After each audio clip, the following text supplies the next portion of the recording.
ஒரு பூஜை விதானம் என்றால், ஒரு அருள் பெற்ற ஒரு இடம் என்றால், அந்த இடத்துக்கு ஏன் போகிறோம்? அந்த இடத்திலே எந்த உருவத்திலே தெய்வம் பிரகாசிக்கிறது?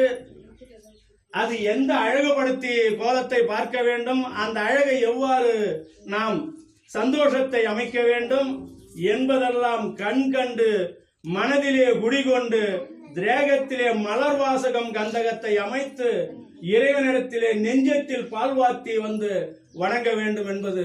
எப்படி ஒரு பூஜைக்கு சும்மா ஏதோ வந்தோம், காணிக்கை செலுத்தினோம், கடன் பெற்றது போல் ஏதோ காணிக்கை செலுத்தினோம், விருந்தோம், வந்தோம் என்பது இல்லாமல்படிக்கு நெஞ்சத்திலே பால் வாத்தது போல் இறைவனிடத்திலே அஞ்சி அமைந்து அழகுபடுத்தி சூடாமணியை சுரம் பிரேங்கிரேந்திரி ஆனந்த நீரால் தன்னுடைய உருவத்திலே நினைத்து வழிபட்டு, அப்படி கையை இரண்டு கையையும் குவித்து, இறைவா உன்னை வணங்கினேன், என் மனதிலே வழியே இல்லாமல்படிக்கு நல்வழியினுடைய நினைவால் உன்னை வணங்குகின்றேன் என்று சொல்லி அவனை சமர்ப்பயாமி செய்து செல்லுவீர்களே. ஆனால் உங்களுடைய நெஞ்சத்திலே நீங்கள் பால்வாத்திய தர்மத்தை நீங்கள் வெளிச்சமாக அவனிடத்திலே பாதத்திலே அமைவீர்களே. ஆனால் அவன் நெஞ்சத்திலே பால்வாக்கும், அவன் நெஞ்சத்திலே பால்வாக்கும் காலத்திலே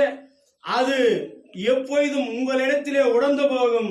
தெய்வத்தினிடத்திலே ஊறிக்கொண்டிருக்கும் ஏதோ ஒரு கிங்கினி, ஒரு ஜீவன் நெஞ்சத்திலே பால்வாத்தி கொண்டு விட்டு போயிருக்கிறது.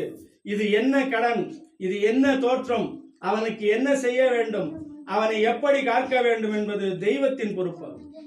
இப்படி தெய்வங்களை வணங்குவதென்று வீண் போகிறது என்று ஒரு நாளும், ஒரு நிமிடமும், ஒரு நொடியிலும் ஜீவன்கள் அனைத்து ராசிகளிலும் இருக்கப்பட்ட மனிதனாக அமைக்கப்பட்டவன் தோற்றமில்லாமல் படிக்க எப்பொழுதும் நினைத்து விடாதீர்கள், மறந்து விடாதீர்கள்.